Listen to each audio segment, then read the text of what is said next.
Hello दोस्तों, कैसे हो आप सब। आशा करता हूँ कि सब अच्छे होंगे। तो चलिए आइए स्टार्ट करते हैं आज का वीडियो। और आज के वीडियो में हम करने वाले हैं CDP से 15 महत्वपूर्ण प्रश्न करने वाले हैं जो लगभग हर सीटेट एग्जाम में पूछे जाते हैं। तो चलिए दोस्तों स्टार्ट करते हैं आज के पहले प्रश्न की।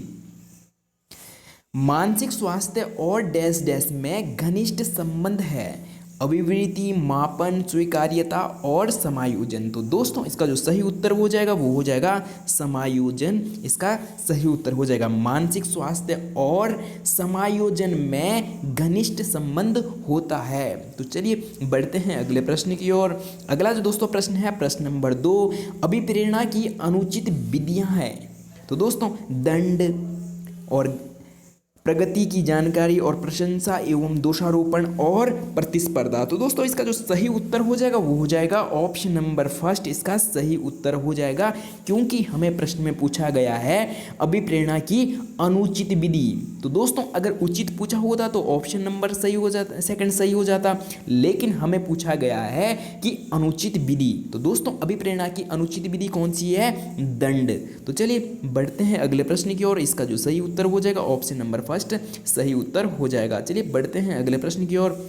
अगला जो दोस्तों प्रश्न है, भूख, प्यास, सुरक्षा की आवश्यकता सभी डैश डैश प्रेरक है। कृत्रिम, सामाजिक, अर्जित, प्राकृतिक या स्वाभाविक। तो दोस्तों भूख, प्यास, सुरक्षा की आवश्यकता प्राकृतिक या क्या है? स्वाभाविक है। तो दोस्तों भूख भी क्या है? प्राकृतिक रूप से भी कह सकते हैं या स्वाभाविक सी बात है। भूख, प्यास, सुरक्षा ये सब क्या है? प्राकृतिक कह सकते हैं या स्वाभाविक कह सकते हैं। तो इसका जो सही उत्तर हो जाएगा वो हो जाएगा ऑप्शन नंबर 4 सही उत्तर हो जाएगा। तो चलिए दोस्तों बढ़ते हैं अगले प्रश्न की ओर। अगला जो दोस्तों प्रश्न है प्रश्न नंबर 4, ध्यान आकर्षित होने में डैश डैश की प्रमुख भूमिका होती है। तो दोस्तों इसका जो सही ऑप्शन चेक कर लेते हैं। उद्दीपन की तीव्रता और उद्दीपन की उपादेयता और उद्दीपन की विश्वसनीयता और उद्दीपन की सक्रियता। तो दोस्तों इसका जो सही उत्तर हो जाएगा वो हो जाएगा ऑप्शन नंबर फर्स्ट। इसका सही उत्तर हो जाएगा। तो चलिए बढ़ते हैं अगले प्रश्न की ओर। अगला जो दोस्तों प्रश्न है प्रश्न नंबर 5, अभिवृद्धि संप्रत्य है। संज्ञान परक और संवेगात्मक और क्रियापरक और उपयुक्त सभी। तो दोस्तों इसका जो सही उत्तर हो जाएगा वो हो जाएगा ऑप्शन नंबर 4 सही उत्तर हो जाएगा। तो चलिए बढ़ते हैं अगले प्रश्न की ओर। अगला जो दोस्तों प्रश्न है प्रश्न नंबर 6, निम्नलिखित में से मनोदशा की का उदाहरण है। मनोदशा का उदाहरण कौन सा है? नवीनता, आकार, अवधि, रुचि। तो दोस्तों इसका जो सही उत्तर हो जाएगा वो हो जाएगा अवधि। इसका सही उत्तर हो जाएगा। तो चलिए बढ़ते हैं अगले प्रश्न की ओर। अगला जो दोस्तों प्रश्न है, मैकडूगल के अनुसार संवेगों की संख्या कितनी है? तो दोस्तों मैकडूगल के अनुसार संवेगों की संख्या कितनी है? 14 है। तो चलिए बढ़ते हैं अगले प्रश्न की ओर। अगला जो दोस्तों प्रश्न है प्रश्न नंबर 8, संप्रत्य निर्माण की अंतिम सोपान। संप्रत्य निर्माण का अंतिम सोपान कौन सा है? पृथक्करण, प्रत्यक्षीकरण और विभेदीकरण और सामान्यीकरण। तो दोस्तों इसका जो सही उत्तर हो जाएगा वो हो जाएगा ऑप्शन नंबर 4। इसका सही उत्तर हो जाएगा। तो चलिए बढ़ते हैं अगले प्रश्न की ओर। अगला जो दोस्तों प्रश्न है, गेट्स के अनुसार अनुभव द्वारा व्यवहार में परिवर्तन ही डैश डैश है। तो दोस्तों इसका जो सही उत्तर हो जाएगा वो हो जाएगा ऑप्शन नंबर 3 सही उत्तर हो जाएगा सीखना। गेट्स के अनुसार अनुभव द्वारा व्यवहार में परिवर्तन ही क्या है? सीखना है। तो चलिए बढ़ते हैं अगले प्रश्न की ओर।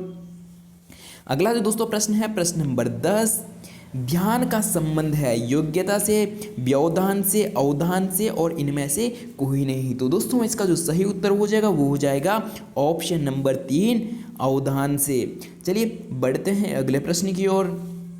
अगला जो दोस्तों प्रश्न है प्रश्न नंबर 11, संप्रत्य निर्माण का प्रथम सोपान है सामान्यीकरण, विभेदीकरण, प्रत्यक्षीकरण और पृथक्करण। तो दोस्तों इसका जो सही उत्तर हो जाएगा वो हो जाएगा ऑप्शन नंबर 4 सही उत्तर हो जाएगा पृथक्करण।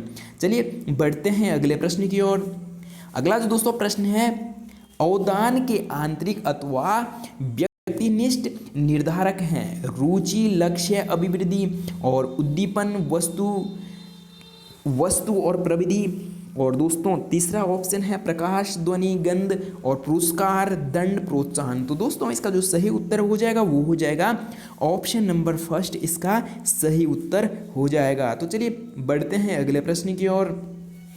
अगला जो दोस्तों प्रश्न है प्रश्न नंबर 13, एक परिस्थिति में अर्जित ज्ञान का दूसरी परिस्थिति में उपयोग कहलाता है। तो दोस्तों एक परिस्थिति में अर्जित ज्ञान का दूसरे परिस्थिति में उपयोग क्या कहलाता है? सीखने की विधियाँ, सीखने में स्थानांतरण और सीखने का पठार और सीखने में रुचि। तो दोस्तों इसका जो सही उत्तर हो जाएगा वो हो जाएगा ऑप्शन नंबर 2, सीखने में स्थानांतरण, कि आपने एक चीज़ कहीं से सीखी और उसका क्या है दूसरे जगह क्या कर पा रहे हैं, उपयोग कर पा रहे हैं। तो चलिए बढ़ते हैं अगले प्रश्न की ओर।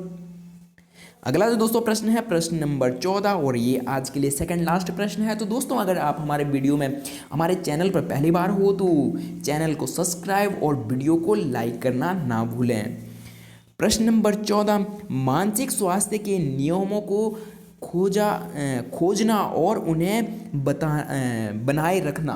तो दोस्तों प्रश्न है मानसिक स्वास्थ्य के नियमों को खोजना और उन्हें बनाए रखना अध्ययन का केंद्र बिंदु है, यह कथन किसका है? तो दोस्तों इसका जो सही उत्तर हो जाएगा वो हो जाएगा ऑप्शन नंबर 2, इसका सही उत्तर हो जाएगा ड्रेवर।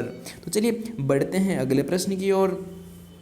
अगला जो दोस्तों प्रश्न है रुचि का संबंध है योग्यता, अवधान और ऑप्शन नंबर 3 है फर्स्ट और सेकंड दोनों और चौथा है इनमें से कोई नहीं। तो दोस्तों इसका जो सही उत्तर हो जाएगा वो हो जाएगा ऑप्शन नंबर 3 सही उत्तर हो जाएगा। तो चलिए दोस्तों आज के लिए इतना ही। वीडियो में पूरा बने रहने के लिए बहुत बहुत धन्यवाद। और अगर आप हमारे सारथी कोचिंग सेंटर में पहली बार हो तो हमारे चैनल को सब्सक्राइब करना ना भूलें। तो चलिए आज के लिए इतना ही।